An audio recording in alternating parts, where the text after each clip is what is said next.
நீங்க உங்க பக்கம் வச்சுக்கிறீங்க. பாய் கிளம்பல என்ன பள்ளிக்கு போகணும் சொன்னியா? நோம்பு வரக்கா என்ன அவசரம்? என்ன டைம் ஆயிடுச்சுல? என்ன டைம்? என்ன 1.25 மணி நேரம் இருக்குதுங்க. ஏங்க அங்கே போய் லைனில் நிற்கணுமுங்க. லைன் கிடைக்கிறதுக்கு இப்போ இடம் கிடைக்காது இல்லைங்க உங்களுக்கு? லைன் கிடைக்கிறது கிடைக்கலன்னு இல்லைங்க, நமக்கு உள்ளது நமக்கு கிடைக்கும்ண்ணே. புரியுதா? நமக்கு உள்ளது நமக்கு கிடைக்கும். ஏங்க நீங்கள் காலகாலத்தில் போனால் தான் இடம் கிடைக்கும். உட்காந்து சாப்பிட்டுக்கிட்டு வரலாம், நோம்பு திறந்துட்டு வரலாம். என்ன போய் உட்காந்து விடிய காலம் வர 5 மணி வரை உட்காந்து சாப்பிட்டுக்கிட்டா இருப்பாங்க. பேசிக்கிட்டு கிடைக்கிறீங்க. போனமா 2 தண்ணியை தருவான், ஈத்தப்பழத்தை திம்போம், கப்சா இருந்தா கொடுக்க திண்டு ஒரு 2 மணி நேரம் கழிச்சு கப்சா சாப்பிட்டு போய்கிட்டே இருப்பேன். இது என்ன இருக்கு அவசரம்? கப்சான்னு சொல்லல ஞாபகம் வருது. நாளைக்கு வேற சோறு போடுறாங்க. இல்லை இல்லையா? எனக்கு அப்படித்தானங்க 3 வருஷமா ஆக்கி விட்டாங்க கம்பெனிக்காரன். வேலைக்கிழமை பண்றானோ, வேலைக்கிழமை நான் தமாமில் இருப்பேன். என்ன செய்ய சொல்றீங்க சொல்லுங்க? நாளைக்கு நல்ல சோறு கிடைக்குது, மட்டனு. ஒன்றும் பிரச்சனை இல்லை, நீங்க சாப்பிடுங்க உட்காந்து, எனக்கு ஒன்றும் பிரச்சனை இல்லை.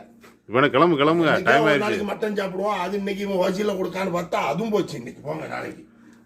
இதோட 4 வருஷம் ஆச்சு. நான் எண்ணிக்கிட்டே இருக்கேன். அதான் 4 வருஷம் போச்சு எனக்கு. 4 வருஷம் ஆயிடுச்சு. அங்கேயும் கிடைக்கலையே, தமாமிலே ரியாதிலே இல்லையா? ஆமா, அந்த நேரம் இங்கே வருவியா? நீங்க பண்ற அவசரத்துக்கு தாங்க இதெல்லாம் போகுது. அவசரத்துக்கு ஒன்றும் இல்லை, நீங்க பண்ற அவசரம் தான் எல்லாமே. சரி கிளம்புங்க. அவ்வளோ போக வேண்டியதான், வேற என்ன வேலை இருக்கு? நோம்பு திறந்துட்டு வண்டி லோடாயிரும்.